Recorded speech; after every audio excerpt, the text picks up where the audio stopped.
اسلم غوری صاحب اس پر بھی کامنٹ کر دیجئے گا۔ مولانا صاحب نے فرمایا تھا کہ پاکستان تحریک انصاف کے اندر سے ہی تبدیلی آ جائے گی یا آ جائے تو وہ بہتر ہے، علی امین گڈھا پور صاحب کے حوالے سے، لیکن سینٹ الیکشن ہو گیا، اندر سے تو ایک بھی ووٹ دوسری جانب نہیں گیا یا ایسا ووٹ ہی نہیں آیا جس نے آ کے ووٹ نہ ڈالا ہو، تو پھر بھی ابھی آپ سمجھتے ہیں امکانات ہیں کہ اندر سے ہی کوئی تبدیلی آ سکتی ہے، یا آپ صرف معاملہ علی امین گڈھا پور صاحب کے حوالے سے یہ ہے کہ ان کے بارے میں صرف بیانات ہی دیے جائیں گے جیسے وہ بیانات دیتے ہیں؟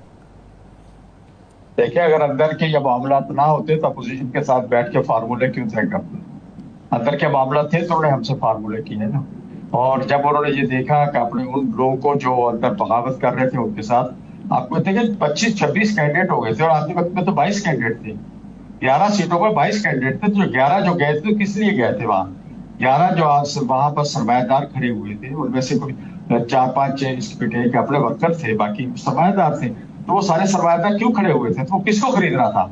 اپوزیشن کے پاس تو تھا کیا بیچنے کے لیے؟ تو جو کچھ تھا تو وہ تو انہی کے پاس تھا۔ تو یہ سارے معاملات ان کے اندر تھے، سب کو پتہ ہے، اور انہوں نے جو ہمارے ساتھ بیٹھ کے ہم نے تو یہ اس لیے کہ کم از کم یہ خریداری نہ ہو، جمعہ بازار نہ لگے، منڈی نہ بڑھے، اور جمہوریت کے اوپر کوئی ایسا کے پی کے کی جو اس وقت آپ بتا رہے ہیں جیسے کہ حکومت کی مسائل ہیں، وہاں پر عوامی مسائل ہیں، اس کے اوپر پھر عوام کے ذہن میں یہ آئے کہ جی سیاستدان تو اپنا دورہ کشتی پہ لگے ہوئے ہیں، یہ ایک دوسرے کو ووٹ بیچ رہے ہیں، جمہوریت فروخت ہو رہی ہے اور عوام مزید بددل ہوں۔ ہم نے تو اس کو بچانے کے لیے اپوزیشن نے کیا۔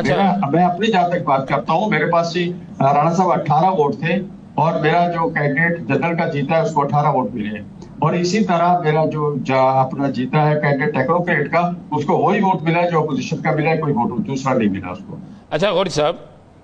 سود پہ آپ کا بہت بڑا سٹینڈ ہے، پوری قوم آپ کی ممنون ہے مولانا صاحب کے اس معاملے میں، لیکن سود والا معاملہ کوئی حل ہوتا نظر نہیں آ رہا۔ اللہ خیر کرے گا، ہم نے تو آئین پاکستان میں 26ویں ترمیم میں ڈلوا دیا ہے کہ فلاں ڈیٹ تک جو ہے آپ نے اس کو تبدیل کرنا ہے۔ اب اگر ایسا نہیں ہوگا تو ہم ساتھ پارلیمنٹ ہم جائیں گے، کورٹ میں جائیں گے،